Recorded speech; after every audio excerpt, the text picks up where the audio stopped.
Bryant McFadden here in Las Vegas, here with Carolina Panther great Luke Kuechly is here joining me here, man, in Las Vegas, sunny Las Vegas. And it's beautiful outside. Beautiful right now, no question. But, how's everything been going with you? And thank you for joining me. Dude, it's great to be here. Yeah. I love coming out for Super Bowl. Radio Row's awesome. You get to see all the guys that you get to see maybe once a year. So all the guys. It's like a reunion. Yeah, it's a reunion. It's fun. I get to see guys that I liked watching, that I played against, that I played with. I saw Chris Long this morning. It was a guy when I was coming up, man. I was like, man, this dude just plays football the right way. So I got to talk to him.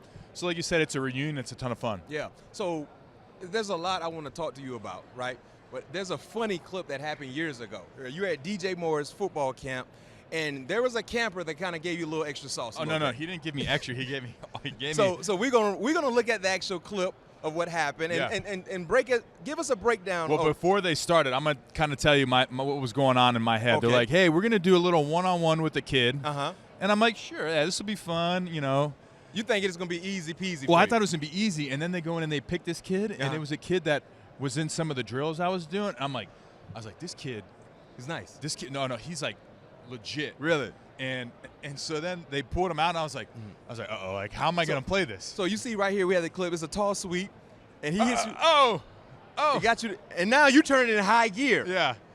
But hey, you know what's funny is like I remember going out there and I'm like, how am I gonna play this? Yeah. Like, do I play it? And the second time, you just and then, so you know what I was trying to do? I looked like a bad dude there, and it came off as terrible. But I was gonna try to run past his backside hip. Yeah, and tag off. Yeah, tag off. Yeah, tag off. And then he stopped, and I ran into him, and so it was so funny because he smoked me on the first one, and then we come back to the second time, and then I look like a bad dude. Yeah. And so the kid 2, me 0. No question. Me 0. I wonder it was hilarious. where that kid is, because as you talked about, he looked real good. So you know what's funny is I ran into his sister in Charlotte. He's in high school now. He's a baller. I can imagine. He's a baller, and I'm like, oh my gosh, of course he is. Yes. And speaking of ballers, you were a baller coming out of BC, terrorizing opponents. But you were selected high in 2012. But there were 8 players selected before you in the draft. So let's do this. I want to see how much do you remember in regards to your draft. How many do you remember the 8 guys that were selected before you? So 1 was Andrew Luck. Got it. 2 was RG3. Got it. 3 was Matt Khalil. Yep. 4 was Trent Richardson. No. 3 was Trent Richardson. 4 was Matt Khalil. Yep. 5 was Blackman. Yep. What's up, Matt? How are you, man? Good to see you. How are you? Matty Ice, what's up, babe? How we doing? Got your favorite linebacker. Right? That's it. Are you guys live? Yes. No, we're not live, but we about to dump some water on you or what? Keeping it going. Good. I'll come see you. So 6. right. So 6 would have been. 6 was Morris Claiborne. Got it. 7 was Ryan Tannehill. Nope. Mark Barron. Mark Barron.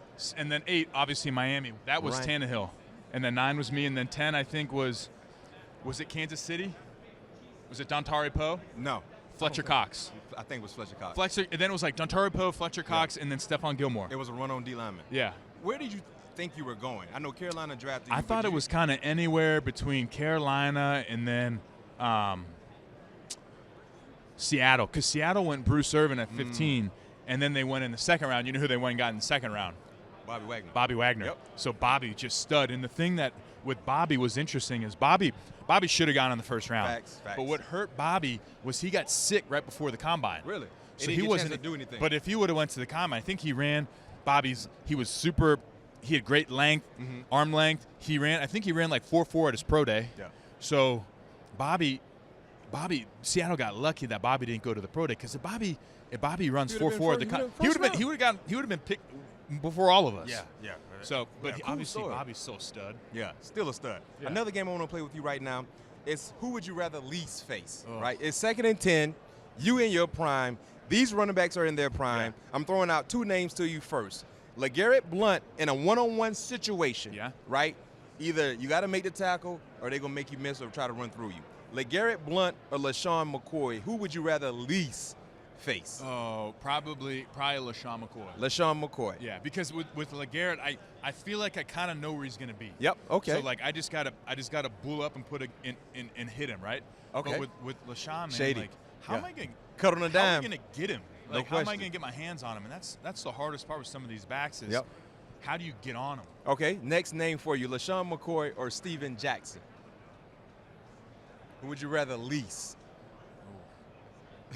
Steven Jackson's a horse. I got to play against him.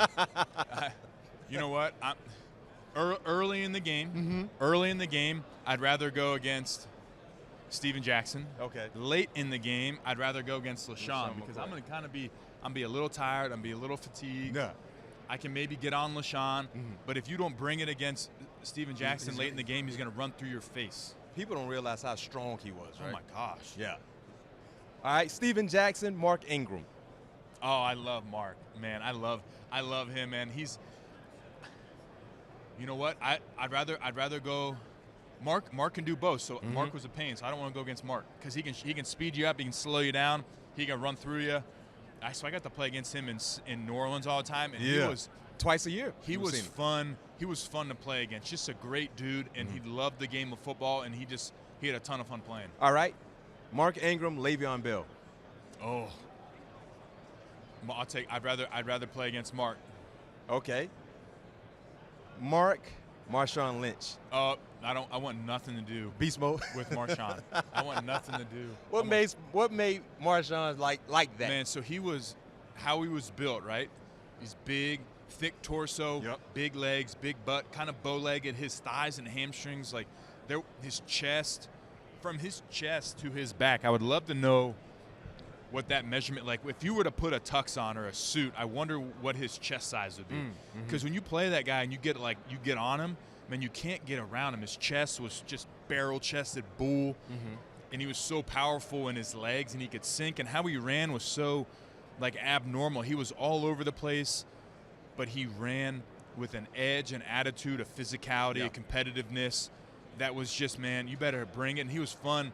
He was fun to play against. No question, no question. And talking about these guys, running backs like that, you know, there's a lot of contact. You got to protect yourself. You're here on behalf of Q Collar. Yeah. Right? Yeah. Tell us a little bit about Q Collar and what you have going on with them. Yeah, so I wore the Q collar when I was playing. You were one of the very first players, I think, to wear it. So a lot of the research was done in Cincinnati, which is where I'm from. So it was kind of a natural thing for me. And basically what we're trying to do is we're trying to help mitigate subconcussive blows. We want guys to be able to play the game of football as long as they can, as long as they want to, without head issues being the problem. Yeah. There's a lot of ways to get pushed out of the league, and we don't want this to be the issue. So we're trying to do everything we can to mitigate subconcussive blows. We're trying to put a little bit more blood volume in and around the brain, or not in it, around it, and kind of create an airbag for your brain. So it's been adopted by a bunch of guys in the NFL. We've got, I think, 50 to 60 guys wearing it. It's FDA approved. We've got a big military presence. So it's growing, and we're just trying to help, whether you're military, whether you're in sports. It works in just about every